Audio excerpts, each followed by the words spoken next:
ఆర్థరైటిస్కి బాగా అవి తీవ్రమైపోయి ఆపరేషన్ చేయించుకోవాలని బాధపడుతున్న వాళ్ళకి, లేదా అక్కడ దాకా వెళ్లకుండా చక్కటి సులభంగా మరి ఎఫెక్టివ్గా ఉండే ఒక పద్ధతి ఉంది. అది హోమియోపతిలో ఉంది. అదేంటి ఇవాళ మనం అడిగి డిస్కస్ చేసుకుందాం. డాక్టర్ సురేష్ గారు ఉన్నారు ఫ్రమ్ డాక్టర్ కేర్ హోమియోపతి. నమస్తే సార్. నమస్తే అండి. ఆర్థరైటిస్ దాకా వెళ్లకుండా ఇప్పుడిప్పుడే మోకాళ్ళ నొప్పులు స్టార్ట్ అయిన వాళ్ళకి ఈ ఇంగ్లీష్ మెడిసిన్ వాడకుండా నాకు హోమియోపతిలో చక్కటి పరిష్కారం ఉందా అని అడిగే వాళ్ళ కోసం ఈ ఇంటర్వ్యూ. మీ మాటల్లో చెప్పండి సార్, కంప్లీట్గా మన ఆర్థరైటిస్ని ఆపేయొచ్చా? డెఫినెట్లీ అండి. అంటే ఆర్థరైటిస్ అంటే మామూలుగా మోకాల్లో ఉండేటట్టు, లేదంటే జాయింట్స్ అన్నిట్లో బాడీలో ఉన్న అన్ని జాయింట్స్లో ఉండేటటువంటి కొన్ని చేంజెస్, లైక్ అవి ఇన్ఫ్లమేషన్స్ కావచ్చు, కొన్నిసార్లు అరుగుదల కావచ్చు, కొన్నిసార్లు లోపల పూర్తిగా టిష్యూ పూర్తిగా డ్యామేజ్ అవ్వడం కావచ్చు, లేదంటే ఇన్ఫెక్షన్స్ కావచ్చు, లేదంటే జాయింట్స్లో కొన్ని రకాలుగా ఏమైనా క్రిస్టల్స్ లాంటివి ఫామ్ అవడం వల్ల కావచ్చు. ఇలా చాలా రకాలుగా ఆర్థరైటిస్ వచ్చేటువంటి అవకాశాలు ఉంటాయి. సో వీటిలో ఇలాంటి కండిషన్స్ వరకు ఎందుకు వెళ్తుంది బాడీ అనేది, ఇప్పుడు సపోజ్ ఒక పర్సన్ ఇంతకాలం నుంచి నొప్పులతో బాధపడుతున్నారు, ఏ జాయింట్స్ ఎఫెక్ట్ అయినాయి అనే దాన్ని బట్టి అది ఏ కైండ్ ఆఫ్ ఆర్థరైటిస్ అనేది, అలానే ఎటువంటి చేంజెస్ ఇంటర్నల్గా జరిగాయి, లైక్ అది డీజనరేషన్ అంటే అరుగుదల, లేదంటే ఓన్లీ ఇన్ఫ్లమేషన్సా, లేదంటే ఏదైనా డిపోజిషన్సా, లేదంటే ఇన్ఫెక్షన్సా. సో వీటిని బట్టి మన ఆర్థరైటిస్ని ఫస్ట్ ఆఫ్ ఆల్ ఏంటంటే డయాగ్నోస్ చేస్తాం. సో సిమ్టమాటికల్ డయాగ్నోసిస్, దాని తర్వాత మనకి ల్యాబొరేటరీ రిపోర్ట్స్ కావచ్చు, ఎక్స్రేస్ కావచ్చు, ఇలాంటి వాటి మీద చూసిన తర్వాత డయాగ్నోస్ చేసిన తర్వాత దానిని బేసిక్గా తీసుకొని సిమ్టమ్స్ అన్నిటిని కూడా తీసుకొని దాన్ని బట్టి హోమియోపతి వైద్యం అనేది సరైన విధానంలో వాడగలిగితే కనుక ఖచ్చితంగా ఇది కాంప్లికేట్ కాకుండా వేరే అదర్ అంటే కొంతమంది ఆపరేషన్స్ అంటారు, కొంతమంది చాలా అంటే డీజనరేషన్స్ ఎక్కువైపోయి డిఫార్మిటీస్ వరకు వెళ్ళిపోయే కండిషన్స్ ఉంటాయి. సో ఇలాంటివి వరకు వెళ్లకుండా కూడా మన ఆర్థరైటిస్ని పూర్తిగా మనం నార్మల్ చేసుకునే అవకాశం హోమియోపతిలో ఉంది. సార్, ఇప్పుడిప్పుడే నాకు మోకాళ్ళ నొప్పులు స్టార్ట్ అవుతున్నాయి అన్న వాళ్ళకంటే అరుగుదల స్టార్ట్ అవుతుందని డాక్టర్ చెప్పిన తర్వాత హోమియోపతిలో మెడిసిన్ వాడి ఆ అరుగుదల కారణం ఏదైతే ఉందో, గుజ్జు అరిగిపోవడానికి కారణం ఏదైతే ఉందో అది ఆపి గుజ్జుని స్టాండర్డైజ్ చేయగలమా? Yeah, definitely. ఎందుకంటే ఇది అరుగుదల అనేటటువంటిది జనరల్గా ఇంతకు ముందు అంతా ఏంటంటే ఓల్డ్ ఏజ్ పీపుల్లో కనిపించేది కామన్గానే. కానీ ఇప్పుడు ఉన్న పరిస్థితులకి ఏంటంటే 35 దాటిన తర్వాత కూడా, లేదా 30స్లో ఉన్న వాళ్ళకు కూడాను అరుగుదల కనిపించే అవకాశాలు చూస్తున్నాం. బట్ ఈ అరుగుదల అనేది లోపల ఉండే టిష్యూ అనేది ఎందుకు అంత తొందరగా డీజనరేషన్ గురవుతుంది అంటే, ఒకటి అంతగా సెన్సిటివ్ అయ్యిందా, లేదు అంతగా అంటే అంత ఈజీగా కార్టిలేజ్ అనేది డ్యామేజ్ వరకు వెళ్ళిపోతుందా, ఆ బాడీ యొక్క జెనెటిక్ నేచర్ ఏంటి. సో ఇది చాలా ఇంపార్టెంట్ అవుతుంది. అలానే వీటిని అనుగుణంగా చేసుకొని కూడాను అరుగుదలని కంట్రోల్ చేసే విధానం. సో కంట్రోల్ చేయడం అంటే పెయిన్ కిల్లర్స్ కేవలం వాడడం, అంటే నొప్పి వస్తుంది సార్, కూర్చొని లేస్తే నొప్పి వస్తుందండి, నడిస్తే నొప్పి వస్తుందండి, మెట్లు ఎక్కి దిగితే నొప్పి వస్తుందండి అని చెప్తారు. బట్ వాళ్ళు చాలా వరకు చేసేది ఏంటంటే, సరే నొప్పి ఉన్న రోజు పెయిన్ కిల్లర్ వేసుకుంటారు. సో దాంతో కొన్ని గంటలు లేదా కొన్ని రోజుల వరకు వాళ్ళకు ఉపశమనం వస్తుంది, వాళ్ళ పని వాళ్ళు చేస్తారు. బట్ అన్ఫార్చునేట్లీ జరిగేది ఏంటంటే లోపల డీజనరేషన్, అరుగుదల అనే ప్రాసెస్ మాత్రం ఆగదు. సో ఎప్పుడైతే ఆ ప్రాసెస్ కంటిన్యూ అవుతూ ఉంటుందో అరుగుదల యొక్క స్టేజ్ అనేది అడ్వాన్స్ అయిపోతుంది. సో అడ్వాన్స్ అవుతున్న కొద్దీ ఆ పర్సన్ ఇంతకు ముందు పడినటువంటి సిమ్టమ్స్ ఏవైతే లక్షణాలతో బాధపడ్డారో అంతకన్నా ఇంకా ఎక్కువ లక్షణాలు అనేవి, ఇబ్బంది పెట్టే లక్షణాలు అనేవి మొదలవుతాయి. సో దీనివల్ల ఏంటంటే సమస్య ఇంకా తీవ్రమే అవుతుంది తప్ప క్లియర్ కాదు.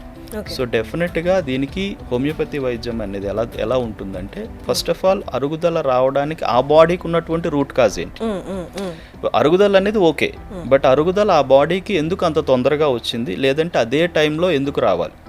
ఐదర్ ఇంజురీ కారణమా, లేదు ఒబేసిటీ కారణమా, లేదు వేరే అదర్ డిసీజెస్ ఏమైనా ఉన్నాయా, లైక్ థైరాయిడ్ ఇంబ్యాలెన్సెస్ కావచ్చండి, లేదంటే డయాబెటీస్ కావచ్చండి. సో లేదంటే వేరే అదర్ కారణాలు లైక్ సోరియాసిస్ లాంటిది కానీ, వేరే మెటబాలిక్ ప్రాబ్లమ్స్ కానీ, లేదంటే ఈ మధ్య కాలంలో చాలా కామన్గా చూసేది ఏంటంటే డెఫిషియన్సీస్.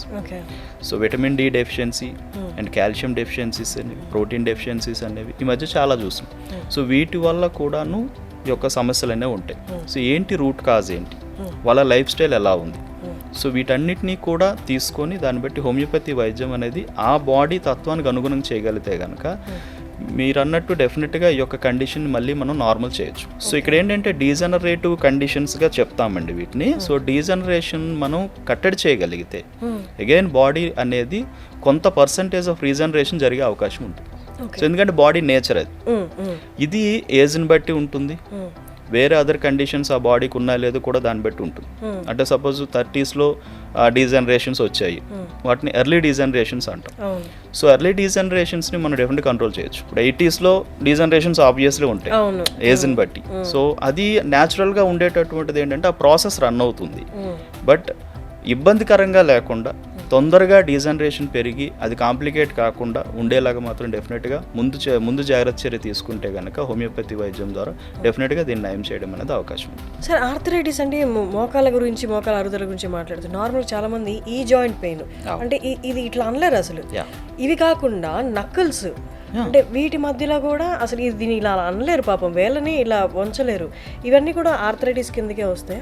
డెఫినెట్లీ అండి, ఇది ఇంకా చాలా ఇంపార్టెంట్ ఆర్థరైటిస్. పనులు చేసుకోలేరు, పనులు అసలు లైఫ్ స్టైల్ మొత్తం డ్యామేజ్ అయిపోతుంది దీనివల్ల. ఎందుకంటే బికాజ్ వీటిలో ఈ స్మాల్ జాయింట్స్లో కనిపించే ఆర్థరైటిస్ ఏదైతే ఉంటుందో స్వెల్లింగ్తో, పెయిన్, అలానే మూమెంట్ అగ్రివేషన్ అనేది, మూవ్ చేయలేరు, కొంచెం మినిమం అంటే ఫిస్ట్ ఇలా అనే పరిస్థితి కూడా రాదండి.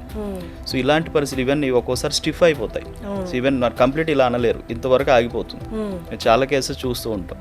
ఇది ఎక్కువగా కనిపించేది రుమటాయిడ్ ఆర్థరైటిస్ అనే కండిషన్లో, దీన్నే కీళ్ళవాతం అంటారు. సో ఇది ఒక ఆటో ఇమ్యూన్ కండిషన్ అండి. అంటే బేసిక్ ఎగ్జాక్ట్ రూట్ కాజ్ అనేది క్లియర్ కట్గా తెలియదు, బట్ కొన్ని రకాల ప్రాబ్లమ్స్ లైక్ మన బ్లడ్ లెవెల్స్లో ఆర్ఏ ఫ్యాక్టర్, రుమటాయిడ్ ఫ్యాక్టర్ అని అంటాము. సో ఇది ఎక్కువ అవడం, నార్మల్ కన్నా ఎక్కువ కనిపించడం, సిఆర్పి లెవెల్స్ ఎక్కువగా ఉండడం, అలాగే ఈఎస్ఆర్ లెవెల్ ఎక్కువ అవుతూ ఉండడం, ఇవి కనిపిస్తాయి జనరల్గా. సో వీటిలో డెఫినెట్గా అది రుమటాయిడ్ ఆర్థరైటిస్ అనేది మనం డయాగ్నోస్ చేయడానికి అవకాశం ఉంటుంది. సో ఆర్ఏ ఫ్యాక్టర్ పాజిటివ్ కనిపిస్తుంది. సో వీళ్ళకి ముందు లక్షణాలు ఏంటంటే స్మాల్ జాయింట్సే ఎక్కువగా ఎఫెక్ట్ అవుతాయి. ఇక్కడ ఈ జాయింట్స్ ఆ తర్వాత రిస్ట్. దీని తర్వాత ఇప్పుడు ఇది కూడా ఏంటంటే ఇప్పుడు సపోజ్ రైట్ ఫింగర్స్ కానీ జాయింట్స్ కానీ లేదా రైట్ రిస్ట్ కానీ ఎఫెక్ట్ అయింది అనుకోండి, ఇమీడియట్లీ కొద్ది రోజులకి ఏంటంటే లెఫ్ట్ సైడ్ సేమ్ ఆ జాయింట్ ఎఫెక్ట్ అవుతుంది. అంటే ఇది కామన్ ప్యాటర్న్ అనమాట. సో ఈ విధంగా అంటే ఇన్ఫ్లమేటరీ చేంజెస్తో స్టార్ట్ అవుతుంది, అలానే లోపల టిష్యూ అనేది పూర్తిగా డ్యామేజ్ అయిపోవడం జరుగుతుంది. దీనివల్ల ఏంటంటే బోన్స్ అనేది ఎక్స్ట్రా గ్రోత్స్ మాదిరి వచ్చి దానిపైన చిన్న చిన్న నాడ్యూల్స్ లాగా ఫామ్ అయిపోతాయి, రుమటాయిడ్ నాడ్యూల్స్ అంటాం. సో ఇది ఇంకా సివియర్ కండిషన్కి వెళ్తుంటే ఆ యొక్క సిమ్టమ్స్ వస్తాయి. ఈ రాను పెరుగుతున్న కొద్ది కూడా పూర్తిగా స్టిఫ్ అయిపోతుంది, స్వాన్ నెక్ డిఫార్మిటీస్ అంటాం, అంటే వేళ్ళు ఇలా ఉండిపోతాయి అన్నమాట. సో ఇట్లా అది ఇంకా కంప్లీట్ నార్మల్ కాదు. ఇది ఇంకా అంటే complete advanced condition of rheumatoid ఆర్థరైటిస్గా చెప్తాం. సో ఇది ఆటో ఇమ్యూన్ కండిషన్స్ అంటే ఎక్కువ శాతం ఏంటంటే ఒకటి జెనెటికల్ టెండెన్సీస్, సెకండ్ థింగ్ ఏదైనా సప్రెషన్స్, అంటే అది ఎమోషనల్ సప్రెషన్స్ కావచ్చు అండి, లేదు మెడిసినల్ సప్రెషన్స్ కావచ్చు. అంటే ఇంతకుముందు ఏదైనా చిన్న హెల్త్ ఇష్యూస్తో సఫర్ అవుతున్నప్పుడు వాటికి అధికంగా అన్నెసరీ మెడికేషన్స్ వాడడం, వాటి యొక్క సప్రెషన్ అనేది దీని వరకు లీడ్ అవ్వడం జరుగుతుంది. సార్, నార్మల్గా ఇప్పుడు మనకి అలోపతి అనుకోండి, ఇలా వేసుకుంటే అలా తగ్గిపోతాయి, కాసేపైనా ఉపశమనం దొరుకుతుంది, అంటే విజిబుల్గా ఉంటాయి అన్నమాట రిజల్ట్స్ అనేవి. హోమియోపతి అనేవి మనకి చూడడానికి చిన్న గోళీల్లా ఉంటాయి.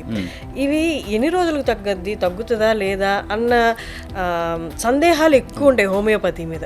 ఒక్కసారి ఆర్థరైటిస్కి రిలేటెడ్ మెడిసిన్ ఇచ్చినప్పుడు హోమియోపతిలో తగ్గుముఖం పట్టడం, అంటే ఈ నొప్పులు కానీ గుజ్జు అరిగిపోవడం ఆగడం కానీ ఇవన్నీ విజిబుల్గా కనిపించడానికి ఎన్ని రోజులు టైం పడుతుంది? ఇది యాక్చువల్గా ఏంటంటే మీరు అన్నది కరెక్టే. చాలా మందిలో ఈ యొక్క అపోహ సందేహం అయితే ఉంది. ఎందుకంటే పెయిన్ కిల్లర్స్ కానీ స్టెరాయిడ్స్ కానీ వాడితే వచ్చేటువంటి ఉపశమనం అనేది హోమియోపతి మందులకి కానీ వేరే అదర్ మెడికేషన్స్ కానీ రాదు కదా అనేటటువంటి ఒక చిన్న సందేహం అనేది ఉంటుంది. కానీ ఇక్కడ ఇష్యూ ఏంటంటే అది ఒక బాడీ యొక్క నేచర్ని మనం పరిపూర్ణంగా హోమియోపతి డాక్టర్ అర్థం చేసుకోగలిగి ఎలా స్టార్ట్ అయిందనే రూట్ కాజ్ని బేస్ చేసి ఇప్పుడున్న సిమ్టమ్స్ అనేవి ఏ రకంగా ఉన్నాయి, అంటే లక్షణాల్లో చాలా వరకు ఏంటంటే ఇప్పుడు పెయిన్ అనేది కామన్ సిమ్టమ్ అండి, బట్ పెయిన్ అనేది ఏ రీజన్స్లో ఎక్కువగా వస్తుంది, ఏ టైంలో ఎక్కువ పెరుగుతుంది, ఏ టైంలో తగ్గుతుంది, ఇది కూడా చాలా ఇంపార్టెంట్ అవుతుంది. అంటే కామన్గా పని చేస్తే పెరుగుతుందండి, ఎర్లీ మార్నింగ్ స్టిఫ్నెస్ ఎక్కువ అవుతుందండి, పెయిన్ వస్తుందండి, ఇవి కామన్. బట్ వీటితో పాటుగా ఇంకా వేరే అదర్, కొంతమందికి టెన్షన్ కనిపించినప్పుడు ఎక్కువ అవుతుంది, కొంతమందికి ఫుడ్ వల్ల కొన్నిసార్లు అవుతుంది, కొంతమందికి వాతావరణ మార్పుల వల్ల అవుతూ ఉంటుంది, కొంతమందికి ఎటువైపు పడుకుంటే పెయిన్ అనేది పెరుగుతుందా తగ్గుతుందా, ఇన్ని రకాలుగా కూడా మళ్ళీ ఉంటుంది. సో ఇలా మనం బాడీ యొక్క నేచర్, అలానే బాడీ యొక్క ఎమోషనల్ ఇంబ్యాలెన్సెస్తో పాటుగా టాలరెన్సెస్ అండ్ ఇంటాలరెన్సెస్ కూడా చూస్తాం. ఇక్కడ మళ్ళీ డిఫర్ అయిపోతుంది, ప్రతి ఈచ్ బాడీ కూడా డిఫర్ అయిపోతుంది అనమాట. సో దీనిని కంప్లీట్గా ఒక బాడీ నేచర్ని పూర్తిగా అర్థం చేసుకొని ఈ యొక్క మెడికేషన్స్ కానీ ఇవ్వగలిగితే కనుక సో అప్పుడు పెయిన్ రిలీఫ్తో పాటుగా ఇంటర్నల్ డ్యామేజ్ కూడా ఆగడం అనేది కనిపిస్తుంది. సో పెయిన్ కిల్లర్ ఇచ్చినంత ఇమీడియట్గా హాఫ్ అన్ అవర్లో 1 అవర్లో అనేది కాదు కానీ బట్ సరైన మెడికేషన్ పడితే కనుక విత్ ఇన్ డేస్లో కూడా పెయిన్లో ఇంప్రూవ్మెంట్ కనిపించినటువంటి పేషెంట్స్ అనేది ఉన్నారు. కొంతమందికి లాంగ్ టైం కూడా పట్టవచ్చు. ఎందుకు అంటే because nature of the disease like that, అంటే డిసీజ్ అలాంటిది. సో ఎప్పుడు ఇంక్రీజ్ అవుతుందా, ఎప్పుడు పెయిన్స్ లక్షణాలు తగ్గుతాయి అనేటటువంటిది ఏంటంటే వాళ్ళ యొక్క లైఫ్ స్టైల్ పూర్తిగా దాన్ని బట్టి ఆధారపడి ఉంటుంది మెడికేషన్తో పాటుగా. సో ఆ లైఫ్ స్టైల్ సరైనటువంటి జాగ్రత్తలు వాళ్ళు పాటించగలిగితే డెఫినెట్గా పెయిన్ అనేది చాలా తొందరగా ఇంప్రూవ్మెంట్ కనిపించే అవకాశాలు ఉంటాయి. బట్ పెయిన్ తగ్గిపోయిందంటే 100% ఒకేసారి తగ్గదు. బట్ పర్సంటేజ్ అంటే లైఫ్ స్టైల్ అనేది ఈజ్ అనేది పెరుగుతుంది. అంటే ఇంతకు ముందు వాళ్ళు కనీసం కొన్ని పనులు చేయలేని పరిస్థితి ఉండేటప్పుడు మెడిసిన్స్ తర్వాత, హోమియోపతి మెడిసిన్స్ తర్వాత ఆ పనులు వాళ్ళు చాలా ఈజీగా చేసుకునే పరిస్థితి ఉంటుంది. అంటే పెయిన్లో ఎప్పుడు రిలీఫ్ వస్తుందో ఇంకా మనకి లైఫ్ స్టైల్ కూడా బెటర్గా రన్ అవుతుండేటప్పుడు ఇంటర్నల్గా డ్యామేజ్ని మనం అరికట్టడానికి మెడిసిన్స్ అనేది ఇస్తాం. సో ఎప్పుడైతే అది కంట్రోల్ అవుతుందో ఇంకా రిపోర్ట్స్ ప్రకారం కూడా నార్మల్ అయినప్పుడు ఇంకా కంప్లీట్గా వాళ్ళు బెటర్ అవ్వడం జరుగుతుంది. అండ్ పెయిన్ కిల్లర్స్ ఇవి కూడా వాడాల్సిన అవసరం రాదు. ఆర్థరైటిస్ కూడా జెనెటికే కదా సార్? డెఫినెట్లీ అండి. అంటే ఇప్పుడు ఈ జనరేషన్ వాళ్ళు హోమియోపతి వాడారు అనుకోండి, క్యూర్ అయింది అనుకోవచ్చు కొంతవరకు, నెక్స్ట్ జనరేషన్కి రాకుండా ఉండే ఛాన్సెస్ ఉంటాయా? ఇక్కడ జరిగేది ఏంటంటే ఒకటి జెనెటిక్ టెండెన్సీ అనేది కానీ అంటే డిసీజ్ రిలేటెడ్గా కంట్రోల్ అయ్యింది అంటే కనుక డెఫినెట్గా క్యారీ అయ్యేది కూడా తగ్గిపోతుంది. ఓకే. సో క్యారీ అయ్యేది డెఫినెట్గా తగ్గినప్పుడు నెక్స్ట్ జనరేషన్స్ దాని యొక్క టెండెన్సీ కూడా తగ్గిపోతుంది కదా. బట్ ఆ చేంజ్ ఫస్ట్ ఆఫ్ ఆల్ ఈ బాడీలో జరగాలి. ఓకేనా? సో దానికి తగ్గట్టుగా వాళ్ళ లైఫ్ స్టైల్ అండ్ మెడికేషన్స్ అనేది అవసరం పడతారు. సో అలా వెళ్ళగలిగితే కనుక డెఫినెట్గా. బట్ హోమియోపతి ఎప్పుడు కూడా అంటే జెనెటిక్ టెండెన్సీస్ ఎంత ఇంపార్టెంటో ఆ యొక్క బాడీ నేచర్. సో చిన్నప్పటి నుంచి కూడాను మొత్తం మేము జనరల్గా ఏంటంటే ఒక కేస్ టేకింగ్ అంటాం. కేస్ టేకింగ్ అంటే past history, family history, so ఇప్పుడు ఉన్నటువంటి వాళ్ళ ఎమోషనల్ లైఫ్ స్టైల్ ఎలా ఉంది ఇవన్నీ తీసుకుంటాం. సో ఇక్కడ మనకు అర్థమయ్యేది అంటే బాడీ నేచర్ పూర్తిగా అర్థమైపోతుంది. సో దీనివల్ల ఏంటంటే ఆ యొక్క టెండెన్సీ మనం కంట్రోల్ చేసే అవకాశం అనేది వచ్చేస్తుంది. సో ఎప్పుడైతే కంట్రోల్ అయిపోతుందో నెక్స్ట్ జనరేషన్ దాని యొక్క టెండెన్సీ ఇంకా క్యారీ అవ్వదు. సో ఆబ్వియస్గా ఆ నెక్స్ట్ బాడీ అనేది ఆ సెన్సిటివిటీని కోల్పోతుంది, రెసిస్టెన్స్ అనేది బిల్డ్ అయిపోతుంది. సో రెసిస్టెన్స్ బాగుంటే కనుక మ్యాక్సిమం ఇమ్యూనిటీ రిలేటెడ్ ప్రాబ్లమ్స్ అనేవి వచ్చే అవకాశాలు కూడా తగ్గుతాయి. సో ఏదైనా ఆటో ఇమ్యూన్ కండిషన్స్ అవ్వచ్చు, అది కూడా ఇమ్యూనిటీ అనేది మనకు ఆపోజిట్ వేలో పనిచేయడం వల్లే జరుగుతుంది. బట్ అదే ఇమ్యూనిటీని మనం కరెక్ట్ వేలో పనిచేసేలాగా బాడీ నేచర్ రన్ అవుతుండేటప్పుడు ఆబ్వియస్గా ఆ యొక్క టెండెన్సీ తగ్గిపోతుంది. బట్ ఇక టెండెన్సీ దగ్గరికి వచ్చేటప్పుడు ఆలోచించాల్సింది ఏంటంటే ఒక జనరేషన్ కాదు. సో అది ముందు జనరేషన్స్ కూడాను మినిమం ఒక 4 to 5 జనరేషన్స్ నుంచి కూడాను దాని యొక్క ఇంపాక్ట్ ఉండొచ్చు. సో అక్కడ మళ్ళీ మేబీ డిఫర్ అవ్వచ్చు. బట్ సెన్సిటివిటీ అనేది తగ్గిందంటే కనుక డెఫినెట్గా బాడీ అనేది చాలా బలంగా ఉంటుంది, జనరేషన్స్ కూడా బలంగా ఉండే అవకాశాలు ఉంటాయి. Thank you so much sir.